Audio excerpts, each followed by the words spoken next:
Hello student, स्वागत है आपका न्यू कैम्ब्रिज स्टडी में। आइए आज हम पढ़ते हैं प्रश्नावली 3.2 का क्वेश्चन नंबर 5। चलिए क्वेश्चन नंबर 5 यहाँ पे समझते हैं। क्वेश्चन नंबर 5 क्या रहा है, एक आयताकार बाग जिसकी लंबाई चौड़ाई से 4 मीटर अधिक है। बाग कैसा है, आयताकार है, मतलब इस प्रकार का बाग है आपका इसे, और जो आयताकार बाग है उसकी जो लंबाई का रहा वो चौड़ाई से 4 मीटर अधिक। तो हम क्या करते हैं, लंबाई मान लेते हैं, इसको मान लेते हैं, तो इसको थोड़ा और बड़ा बना लेंगे। तो लंबाई का रहा चौड़ाई से 4 मीटर अधिक, चौड़ाई हम इसको मान लेते हैं। अगर ये चौड़ाई है तो लंबाई जो होगी वो क्या होगी, चौड़ाई से 4 अधिक होगी, चौड़ाई से 4 अधिक। तो इसके लिए हम क्या करेंगे, फिर उसके बाद करा का अर्ध परिमाप 36 मीटर है। बाग की बीमाएं ज्ञात कीजिए। तो बीमाओं में केवल हमारी लंबाई और चौड़ाई आती है। तो हम सबसे पहले क्या करेंगे, मान लेंगे, माना बाग की लंबाई बराबर x मीटर तथा चौड़ाई बराबर y मीटर। अब प्रथम शर्तांश कह रहा है कि जो लंबाई है वो चौड़ाई से 4 मीटर अधिक। तो लंबाई को हमें क्या कर लेना है, चौड़ाई से अधिक कर लेना। तो यहाँ पे लिखेंगे प्रथम शर्तानुसार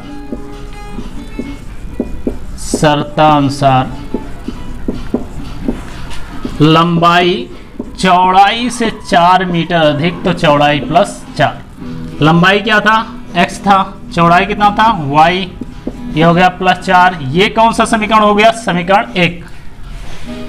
ये समीकरण 1 हो गया, लेकिन यहां पे नहीं बनाना हमें क्या करना है, y वाले को भी इधर ले आना है। तो हो जाएगा x माइनस वाई बराबर 4। ये आ गया समीकरण 1। अब समीकरण 1 हो गया। अब हम द्वितीय शर्तानुसार देखेंगे कि द्वितीय शर्त हमारी क्या कर रही है। तो अगर द्वितीय शर्तानुसार यहां पे देखा जाए, द्वितीय शर्तानुसार, तो द्वितीय शर्तानुसार कह रहा है का अर्ध परिमाप 36 मीटर है। तो यहां से अर्ध परिमाप कह रहा है, किसका कह रहा है, आयत का कह रहा है। तो अर्ध परिमाप कितना है, 36। तो परिमाप का सूत्र आप लोगों को पता है, क्या होता है, अर्ध है, अर्ध का मतलब आधा। परिमाप का सूत्र होता है 2 गुणे ब्रैकेट में लंबाई धन चौड़ाई। ये होता है अर्ध, ये होता है परिमाप का सूत्र, ये, और अर्ध है, इसी कारण इसका आधा कर दिया गया। बराबर कितना है, 36। तो यहाँ पे 2 से 2 कैंसिल हो जाएगा, बचेगा हमारे पास लंबाई प्लस चौड़ाई बराबर 36, इतना बचेगा। अब हमने लंबाई क्या मान रखी है, x मान रखी है, तो x रख देंगे। चौड़ाई क्या मान रखी है, y, तो यहाँ से y कर देंगे। तो यहाँ से आ जाएगा x प्लस वाई बराबर 36। ये आ गया समीकरण 2। अब इस दोनों को हमें क्या करना है, हल करना है। तो दोनों को अगर हल करना है तो ग्राफ से बनाएंगे, तो बहुत लंबा चला जाएगा। तो इसलिए हम ग्राफ से ना बना करके इसको क्या कर देना है, विस्थापन विधि या फिर कह सकते हैं विलोपन विधि से हल कर देते हैं। क्योंकि अगर किसी समीकरण को हमें हल करना है तो इसके लिए 4 विधियां हैं हमारे पास। एक तो होता है ग्राफ विधि, जिसे आप समझ चुके हैं। दूसरा होता है प्रतिस्थापन विधि, तीसरा होता है विलोपन विधि, और चौथा होता है हमारे पास वज्र गुणन विधि। तो 4 विधियां हैं, चारों में से हम किसी का भी प्रयोग कर सकते हैं, क्योंकि क्वेश्चन में ये कहीं पे नहीं लिख के रखा है कि इसको इस विधि से हल कीजिए। तो इसको हम किसी भी विधि से हल कर सकते हैं। तो यहाँ पे हम क्या करते हैं, समीकरण 1 ले आते हैं। समीकरण है 1 x माइनस वाई बराबर 4, ये समीकरण 1 है। और इन दोनों को विलोपन विधि से हल कर देते हैं। विलोपन विधि से हल करने के लिए किसी एक का हमें विलोप करना होता है, किसी एक को समाप्त करना होता है। तो यहाँ पे देख रहे हैं कि y वाले को अगर जोड़ा जाए तो बड़े आराम से ये विलोप हो जाएगा, मतलब विलुप्त हो जाएगा। तो हम क्या करते हैं, दोनों समीकरणों को एक साथ जोड़ लेते हैं। तो यहाँ पे जोड़ेंगे, जब यहाँ से जोड़ेंगे तो y और y कैंसिल हो जाएगा, क्योंकि ये प्लस था ये माइनस था। ये जोड़ के हो जाएगा 2x बराबर, यहाँ से जोड़ेंगे तो हो जाएगा 40, और 2 से डिवाइड कर देंगे तो ये आ जाएगा आपका 20। तो x का मान 20 आ गया। अगर x का मान 20 आ गया है तो अब हम क्या करें, चाहे समीकरण 2 में मान रख लें चाहे समीकरण 1 में। तो हम क्या करते हैं, समीकरण 1 में रख लेते हैं। अगर हम समीकरण 1 में रखेंगे तो देखो क्या हो जाएगा। समीकरण 1 से समीकरण 1 था x माइनस वाई बराबर 4, ये समीकरण 1 था। इसी में जहां x लिखा हुआ है वहीं पे हम 20 रख लेते हैं। तो यहाँ पे लिखते हैं x बराबर 20 रखने पर, x बराबर 20 रखने पर जब यहाँ से x बराबर 20 रखेंगे तो हो जाएगा 20 माइनस वाई बराबर 4, 4 को इधर ले आओ तो 20 माइनस 4 बराबर y, तो y बराबर आ जाएगा 16। तो यहाँ से कह सकते हैं अतः बाग की लंबाई कितनी आ गई 20 मीटर। अतः बाग की लंबाई बराबर कितना हो गया 20 मीटर, मतलब लंबाई इसकी कितनी आ गई 20 मीटर। चौड़ाई की बात करें तो चौड़ाई कितना था, हमने क्या माना था चौड़ाई को y माना था, तो y कितना आ गया 16 तथा चौड़ाई बराबर 16 मीटर, 16 मीटर। तो ये हो गया इसका आंसर। ये तो था हमारा क्वेश्चन नंबर कौन सा 5, ठीक है।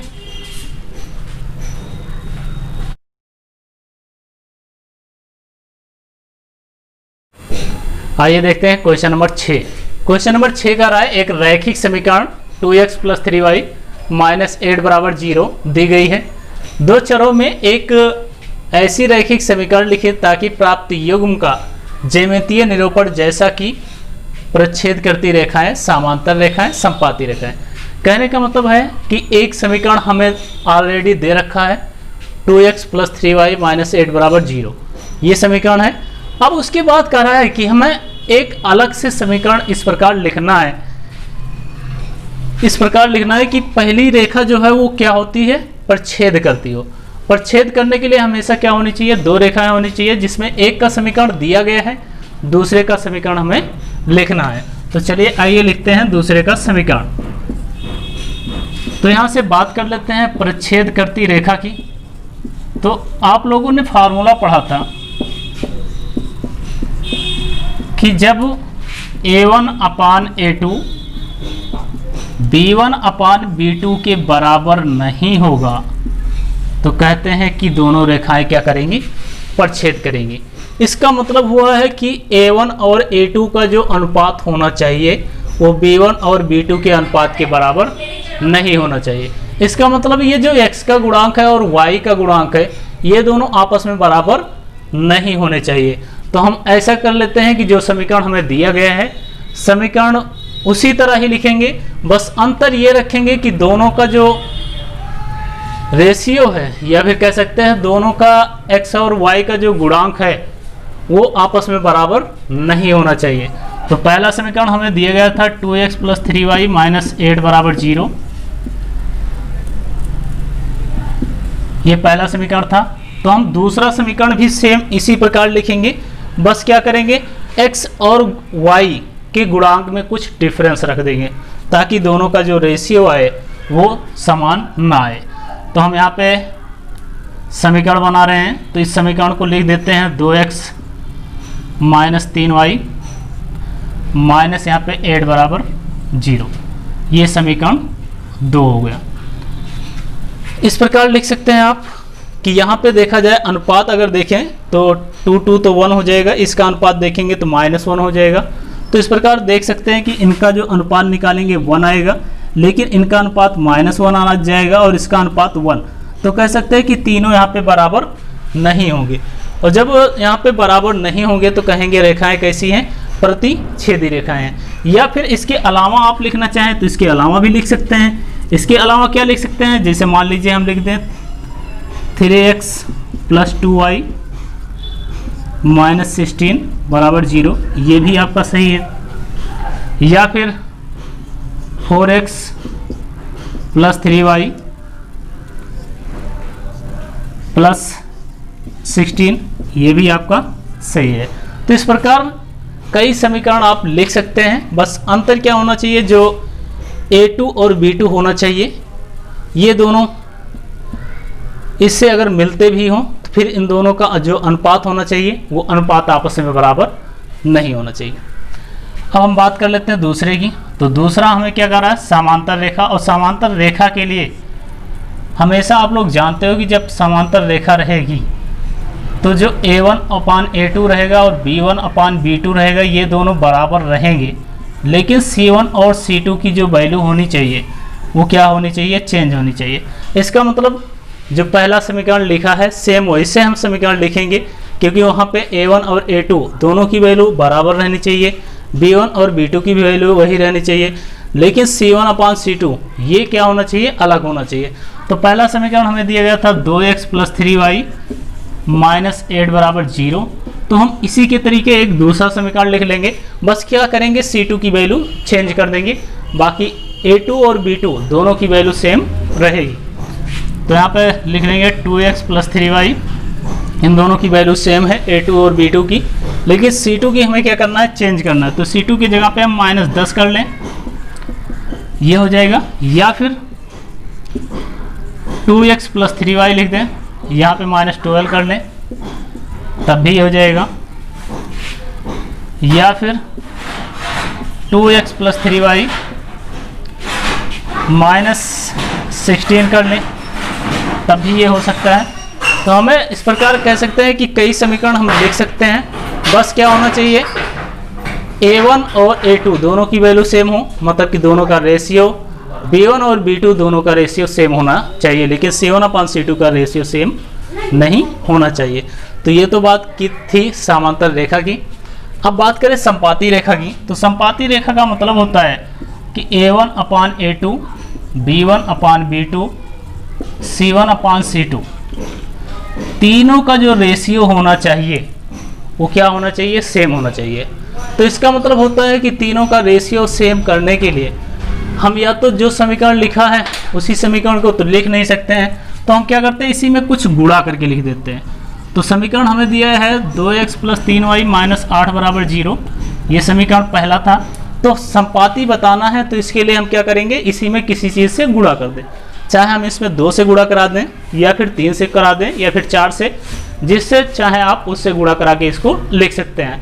तो यहाँ पे हम क्या कर रहे हैं, 2 से गुणा करा के इसको लिख दे रहे हैं। जब 2 से गुणा करा के लिखेंगे तो पूरे में गुणा कराएंगे, तो 2 से गुणा कराएंगे तो हो जाएगा 2 दूना 4x, ये हो जाएगा 2 तिहाई 6y माइनस ये 2 8 16, तो ये समीकरण 2 बन जाएगा।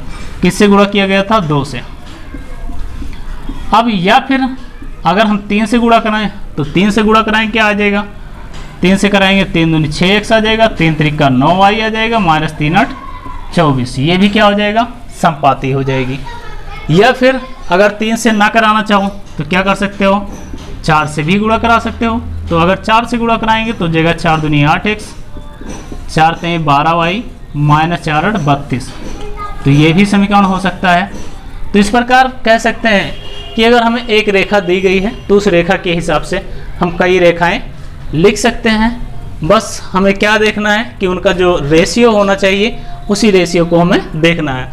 अगर परछेद करती होगी तो वहाँ पे A1/A2 और B1/B2 की जो रेशियो होनी चाहिए वो सेम नहीं होनी चाहिए, मतलब बराबर नहीं होनी चाहिए।